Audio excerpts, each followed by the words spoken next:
So yeah, so just kind of let's just start there. We typically, when we hear tropical storm, tropical depression, hurricane, Right. we think we're going to have days to prepare. We're going to raid Publix and Yeah. Walmart and everything else, and we're going to get our game face on. And Right. this just everyone woke up and went, wait, what? So talk about the surprise aspect and element of Well, it. sometimes we can watch these storms come off of Africa and travel for days or a week sometime and prepare for them. Sometimes storms can form off anywhere in the Gulf of Mexico, off the Texas coast, or in our case, the west coast of Florida, because the waters are so warm, the air is so unstable. We had a mechanism to lift the air, that was that front, and areas of low pressure very commonly form off of fronts that are stuck in the Gulf of Mexico with water temperatures that are 85 degrees plus. So this isn't unusual for that to happen. It just happened very quickly in this case. Was that something that, you've been doing this your entire career?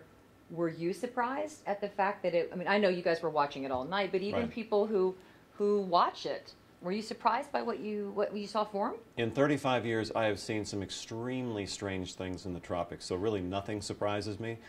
We watched that. In fact, we were talking with Ian, our evening meteorologist, last night at as late as 12:30 a.m., and it was an area of low pressure. It was obvious we were going to get a lot of rain, and we thought there was a possibility that it could deepen over the warmer waters and possibly become stronger and become a tropical depression or possibly a storm.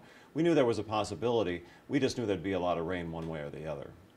Do you think that people were, the general reaction is, oh my gosh, we didn't, this way, I mean, in our world, it's, well, we have been kind of talking about, it was a lot of crazy weather for a while, but it was more like you woke up and you thought, wait a second, when did this happen? Why wasn't I told? No. I mean, the stuff on social media Sure. is like an outpouring. You have to kind Sure. of crack up and think, well, if everyone's having this reaction, then I think it did take a lot of people by surprise. Well, the wind strengths were observed on Doppler radar. And the fact that it gets a name, I think, makes it even more impressive. It becomes an official tropical storm. But keep in mind, this was a weak tropical storm. Now, we got 4 or 5 inches of rain, but to be honest, sometimes in afternoon thunderstorms, we can see that amount of rain. So, yes, this was a named storm. It wasn't a major hurricane. It did do some damage. What I think it's more of a reminder of how dangerous our tropical weather can be, even in this form.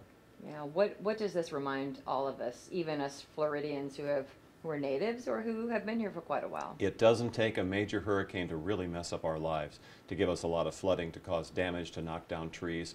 We always talk about Category 3, Category 4, storm surge of 15 feet. All that stuff is very dramatic, but what about a slow-moving area of low pressure that could become a weak tropical depression that could give you 6 inches of rain and flood your property or into your home? That's trouble too. So you have to find out where you live, what kind of hazards you have, because all people are unique in the Tampa Bay area, and prepare for them. Take action. Take these things seriously. Whether they're strong or whether they're relatively weak, they can still do a lot of damage. And in the most, again, most basic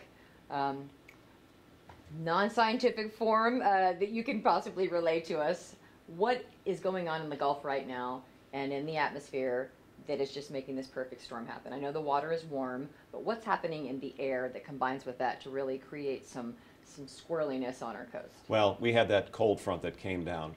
Folks in Atlanta are talking about how nice and dry it is. It's wonderful. Atlanta this time of year, dry and wonderful? No. There's a cold front that came into the Gulf of Mexico. Air rises near that cold front. Rising air is unstable air. Unstable air can start areas of low pressure. In the tropics, they can become tropical systems like depressions and storms. That's what happened. And when you guys are watching this, what is it, because we're usually out there and you're in here, what is it like in the war room? I mean, what is it, you've been doing it a long time, but I know every storm is unique and different and every day is different, but what's it like to be, I mean, we have MaxDefender 8, pretty cool stuff, so, but in the war room when it happens, what is it like for you guys?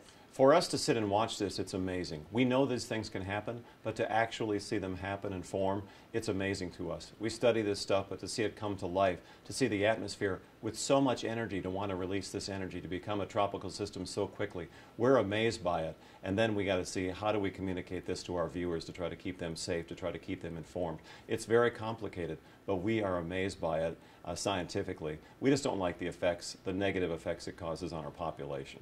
What was the highest wind gusts that we saw today, approximately? We were estimating from Doppler radar, we saw some winds that were close to 100 miles per hour with a tornado warning. However, 40, 50, some 60 mile per hour wind gusts did occur. Not widespread, mostly central and south. Northern areas were relatively quiet because it was relatively dry there. But if you were in the meat and the heart of the storm, you thought it was a pretty bad day. Yeah, I mean some of the images that we are getting and seeing, you know, that kind of come in throughout the day, and then we sort of look back on it. It's dramatic, and I think like you hit the nail on the head. Whether it's a Cat 5 or a 1 or a tropical storm or depression, if it's a rainmaker and it's happening at your house, then it's a big deal. Everybody's house is unique. One person's house might be 2 feet above sea level, right on the salt water. Another person might be 10 miles inland and get 6 inches of rain, and fresh water can flood their home. That's why you have to know your precautions, because everybody's home, everybody's need is different. That's why everybody needs to make their own personal preparations. So it's not a one-size-fits-all. Yeah, what do we learn from today? Preparation. Have a plan. Take action on that plan. Be ready. Because even longtime people who have been here their whole lives, things can happen. They can't predict the future. You've lived here, you know, my husband was born and raised here, Christopher River, and babe, it's going to be fine. He's like, man, it was really messy today. Yes, I told you that. Like, I don't know why you're shocked, but even Floridians who've been here a lifetime, little storms or smaller storms can make a big difference. Yeah, and people that have lived here all their lives might not have a personal point of reference for this. They might have seen a hurricane or been near a hurricane or been near a tropical storm, but maybe they didn't have a personal effect, like a tree fell on their car or their house today, or maybe their house flooded in this very unique situation. So it's all about the personal point of reference. You could have lived here your whole life and never seen this before and think this was the worst storm of your life, and it probably was, but obviously there's been much worse storms. So it's all about the local effects and people's individual perception of these tropical events. And I'm just going to ask, because I have to, because we're wrapping it up, why is MaxDefender 8 so powerful for us, and why is it really a feather in our cap to have it? MaxDefender 8 allows us to see clearer, to see storms beyond storms where typically radars can lose power in those initial storms.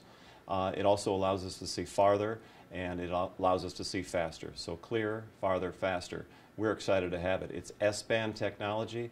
No other television station has it in the market, and it is an excellent, up-to-date, and state-of-the-art radar. It's pretty cool to see it in the distance, even for someone who's not all that scientific, but to watch it and see, you know, storm, and then the storm, and then the storm, and the storm behind the storm, and, you know, that technology doesn't look like it's very prolific in the area. I mean, we're the only ones who have it. Well, S-band radar just allows you to not lose power in that initial storm. And sometimes, as you know, there are many strong storm cells that are headed your way. So to be able to see that threat beyond the initial threat is a big advantage to us, we think.